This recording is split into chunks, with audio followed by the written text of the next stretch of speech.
Okay, play across, 1-2, go for the 1-2, touch, there you go, go on. Despite being promised a job for life at Sunderland Football Club, Ricky Sbragia knew after just 4 months of taking the role as manager, it wasn't for him.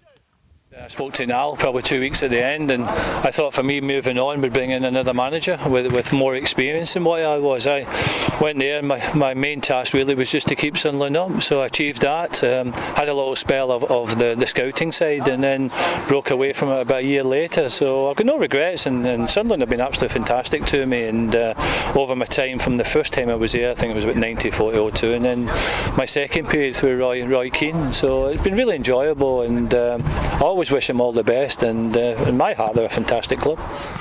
Don't be there, look at the ball, get that head up. Now in charge of Scotland's under-19s, Sbragia was in the northeast to hold a coaching seminar. He left his role as Sunderland chief scout in 2011, and despite reports that he was sacked, the reason for his departure was simple. I always had an eye thing going into coaching again. I always wanted to go into coaching. I was tired a little bit because people would say, oh, well, you want to be a manager's job, but not at all, not for me. I'm a first team coach, I'm a development coach, so that was always in the back of my mind, and we had a talk with Steve Bruce and Niall Quinn, and I felt that, you know, at the end of the day it was time for me to break away and look for a new career, so I've been fortunate enough I was offered the Scotland job.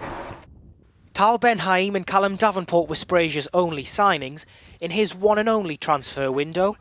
Paolo Di Canio has so far managed 11 in his first, and Sbragia is a big fan of the new head coach. He's flamboyant, he knows what he wants, he's doing a good job in his time, like everything else. It's very difficult to bring in so many players and expect them to gel, and I know time they will, but I think he'll come good. I think he'll get well backed by the people who own the club, and I do wish him all well. I know a number of people still up there, and you know, and I keep in touch with them, and I always hope Sunderland stay in the Premiership.